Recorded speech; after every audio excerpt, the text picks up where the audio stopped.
and we're going to break down the happening in the external reality with the conflict that's taking place on the world stage in its inversion, but what it actually breaks down to tell us about what is happening within us. Because as within, so without.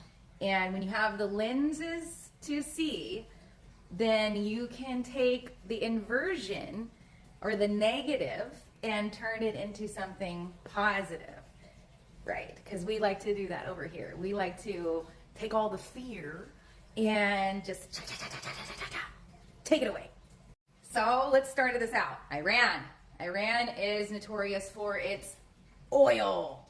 It's oil, the black tar. Okay, they say that comes from carcasses and whatnot, but it's not. It's SHEOL. Okay, in Hebrew, it's referred to as SHEOL, the pit of hell, and it's tar, the oil, which all of the robber barons, okay, the devil's advocates out here, the demons are. This is the Rothschild, right? This is all of the elite families fighting over the hell, the pit. And the money pit, the oil, all right, from SHEOL, the goo, the black goo. This is why they fight over it. This is why they took free energy away and they're making us use oil. They're making us use this oil because they control it, because it's part of the demonic lower realms and the demons, okay? So anyways, I drew this out. Ta-da! This is a little oil pump over here. SHEOL, the oil, the tar pit, the pit of hell. All right, this is going to get into the embryo development, okay? The embryo development in the matrix, which means womb. Matrix means womb.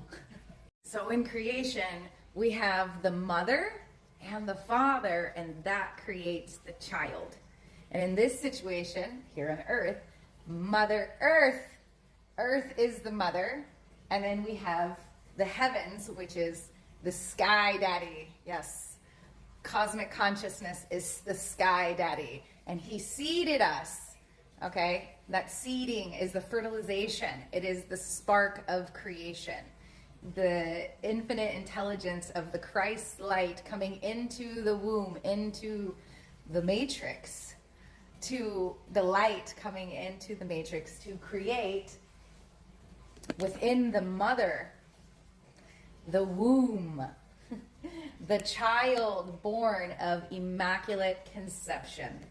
Now what happens is that one sperm, okay, that creates the first temple, and then that becomes the form.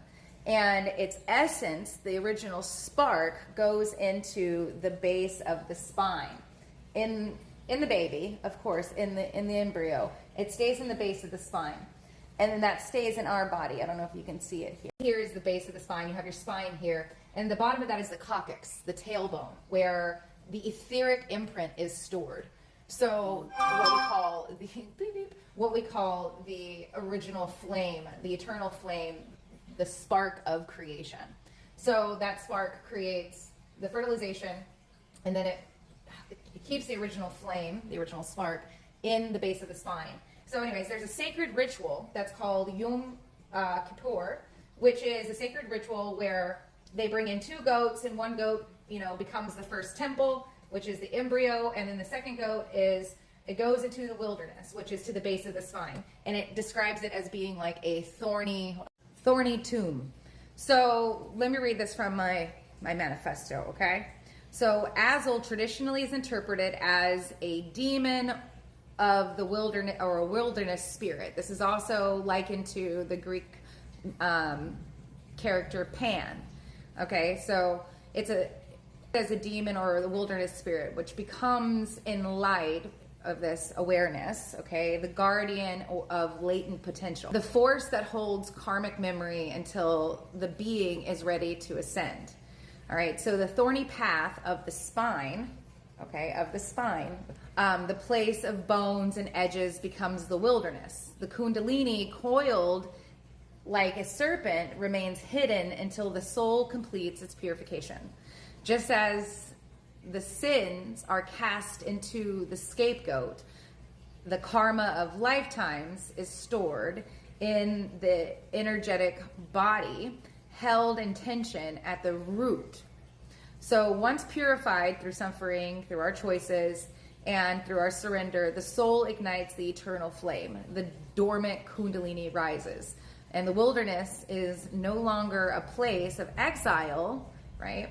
But the gate of return. This is the rising activation of the etheric body and the second temple, which essentially is what Azul is described in, I know I keep pointing at it, but what it's described of in the Bible. So it's a sacred ritual where the high priestess, they bring in 2 goats because they do everything from layman's terms. They do it from the profane level, just reading it base as. Anyways, the high priestess or the high priest is the only one that can activate, do this purification ritual, which is what we're all becoming as the high priest. High priest is the path of initiation. And so we have to purify all of our karmas and sanskaras in order to activate the dormant etheric blueprint from the fertilization of our creation.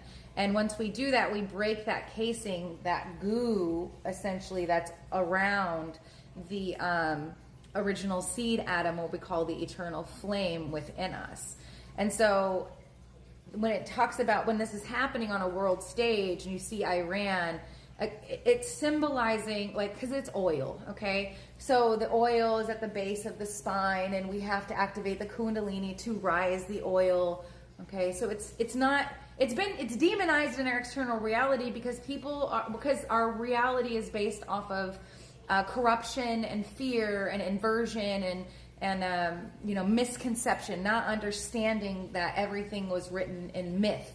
And myth is pictorial, it's symbolic, it's pictures, hieroglyphs, and this is why all ancient way of writing was in all of their letters and words equaled in made it a geometric shape and pattern. Okay, because everything is pictorial. It's myth. And what lasts forever? Myth.